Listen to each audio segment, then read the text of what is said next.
इसी तरीके से चलता रहा तो फिर इंडिया को कोई रोक नहीं सकता, जैसे कि मोदी को कोई रोक नहीं सकता जालिमों। अब पाकिस्तान का पुराना पैराडाइम इस कारण नहीं चल सकेगा कि इंडिया अपनी इकोनॉमी ओपन कर रहा है। जैसे जैसे वो इकोनॉमी ओपन करता जाएगा वैसे वैसे उसकी इकोनॉमी बढ़ती जाएगी। जैसे जैसे वो इकोनॉमी बढ़ेगी दूसरे देश जो हैं वो उस इकोनॉमी की वजह से इंडिया के साथ करीब होते जाएंगे और they will have economic advantages that they will pursue, or then Pakistan will be left with fewer and fewer partners around the world. इसी तरीके से जालिमों इंडिया थर्ड लार्जेस्ट इकोनॉमी जो है वो बनने जा रहा है और ये कह रहा है CNN 2027 के करीब। The Indian economy now, ever since COVID, it has grown consistently at 7% plus. 9.7% the year after COVID, then 7%, and then this year, if you look at the first three quarters, 8.2%, 8.1%, and 8.4% growth in the first three quarters. India will average 8% growth, and I think that is very good. In the current global economic situation, as I said, 3.2, 3.1%. Expectation for the global economy. और CNN की ये report ये बता रही है कि India to become power house of economy, super power under Modi's leadership. India Modi की leadership में कैसे इकोनॉमिक पावर हाउस और थर्ड लार्जेस्ट इकोनॉमी बनने जा रहा है, ये रिपोर्ट पेश की है CNN ने। सबसे पहले उन्होंने जो एक दुनिया का सबसे बड़ा इलेक्शन वहां पर हो रहा है उसकी बात की है, कितने परसेंट वहां पर यूथ है, कितने परसेंट यूथ है इंडिया की और कितना बड़ा ये इलेक्शन जो है ये होने जा रहा है जिसमें 1.4 बिलियन पीपल जो हैं और इसके अंदर कितने मिलियंस लोग जो हैं वो अपने वोट का हक इस्तेमाल करेंगे। 1.5 बिलियन में से जो है कितने करोड़ इसमें अपने जो पोलिंग स्टेशंस पर अपनी सर्विसेज अंजाम देंगे, बहुत कुछ इसके अंदर मौजूद है। तो जनाब उनका कहना है कि under Modi's leadership India is poised to become 21st century economic power house offering a real alternate to China for investors and consumer brands hunting for growth and manufacturers looking to reduce risk in the supply chains.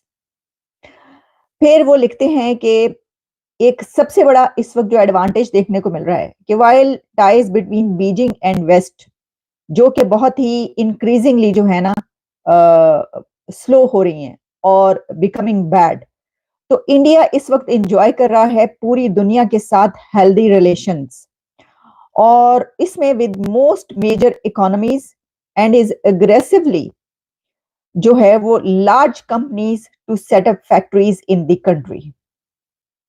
पूरी दुनिया के साथ India के इस वक्त जो ताल्लुकात और रिलेशंस हैं उससे वो फायदा ये उठा रहा है कि अपने कंट्री में पूरी दुनिया की लार्ज फैक्ट्रीज और कंपनीज बना रहा है। दूसरी तरफ जो उसका राइवल है इस वक्त इकोनॉमी में और वैसे भी, लेकिन इकोनॉमी की बात हो रही है तो उसका राइवल चाइना दुनिया के साथ अपने रिलेशंस जो है वो अच्छे नहीं बना पा रहा। तो ये एक बहुत बड़ा एडवांटेज है और मैं ये समझती हूँ, इस पे मैं तज्जिया ये करूंगी कि इसकी वजह ये है कि उनकी फॉरेन पॉलिसी जो है वो कमाल की है, उनकी लीडरशिप जो है वो कमाल की है।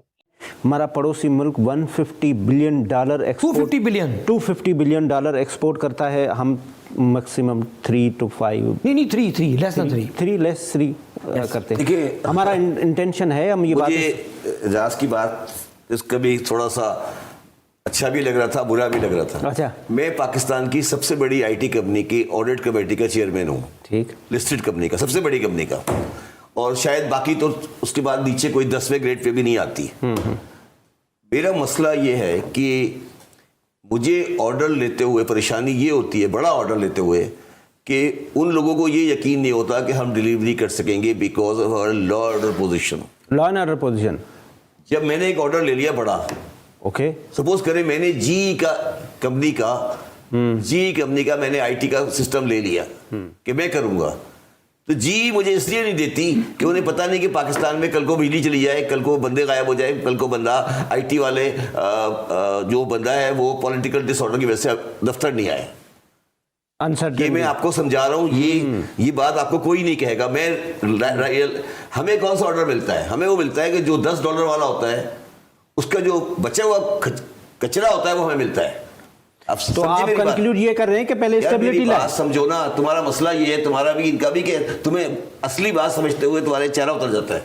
नहीं, ये मुश्किल तुम्हारा बात मसला ये है ना कि तुम्हें चाहिए कि तुम्हें अच्छी अच्छी कहानी सुनाता रहूं। ठीक है, मैं अच्छी अच्छी कहानी सुनाने में इंटरेस्टेड नहीं हूं, मैं हकीकत सुनाने में इंटरेस्टेड हूं। हमारा मसला ये है कि हमें इंडिया का बचा हुआ कचरा मिलता है।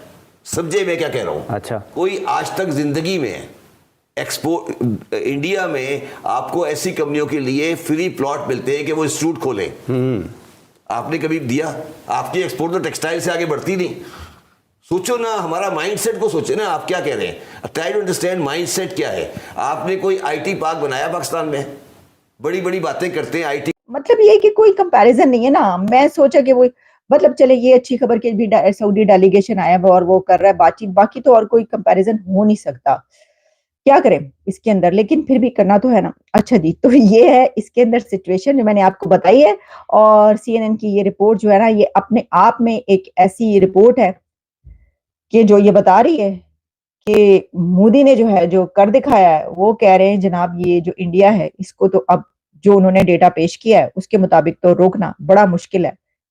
और खास तौर पर साथ में जो उन्होंने बात कही है कि ऐसी फॉरेन पॉलिसी बनाई है कि बाकी सब जो है उनको दीवार से लगा दिया। यानी चाइना के जो हालात है इस वक्त, और देखिए इसके अंदर जो इस वक्त ग्लोबल कॉन्फ्लिक्ट्स चल रहे हैं, जैसे कि आप जानते हैं कि ग्लोबल कॉन्फ्लिक्ट्स में यूक्रेन, रशिया और हमास, इजराइल और ईरान, इसके बीच में क्योंकि जो चाइना है उसकी नॉन अलाइनमेंट की पॉलिसी नहीं है, इंडिया की नॉन अलाइनमेंट की पॉलिसी है।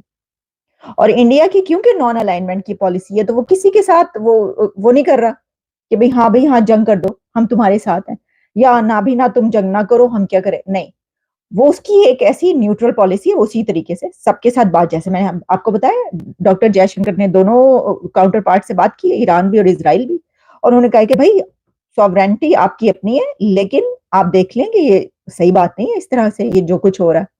इंडियन इकोनॉमी लगातार अपने मजबूती का प्रदर्शन कर रही है। दुनिया भी आज भारतीय अर्थव्यवस्था की ताकत को मान रही है। साल 2014 में इंडियन इकोनॉमी दुनिया की 10वीं बड़ी अर्थव्यवस्था थी, जो पीएम नरेंद्र मोदी के लीडरशिप में आज 5वीं बड़ी अर्थव्यवस्था बन गई है।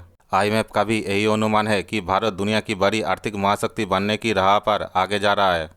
अंतर्राष्ट्रीय मुद्रा कोष का अनुमान है कि 2025 तक भारत वर्ल्ड की चौथी सबसे बड़ी इकोनॉमी बन जाएगा और 2027 तक भारत की अर्थव्यवस्था दुनिया की तीसरी सबसे बड़ी इकोनॉमी होगी। अनुमान के मुताबिक 2027 तक भारत जापान को पीछे छोड़ के वर्ल्ड की तीसरी बड़ी अर्थव्यवस्था बन जाएगा। तब भारत की GDP मौजूदा $2.7 ट्रिलियन से बढ़कर $8.4 ट्रिलियन हो जाएगी। इसके साथ ही दुनिया के इकोनॉमी में भारत की कंट्रीब्यूशन 15% रहने का अनुमान है। साथ ही भारत ने GDP ग्रोथ रेट के मामले में 5 बड़ी अर्थव्यवस्था को पीछे छोड़ा है। ग्लोबल स्केल पर जहां GDP 3 से 3.5% की रेट पर आगे बढ़ रही है, वही भारत में ये 7% से अधिक की दर से बढ़ रही है। एक्सपर्ट का मानना है कि इस बात की पूरी संभावना है कि ये इकोनॉमिक ग्रोथ रेट आने वाले लंबे समय तक जारी रहेगी।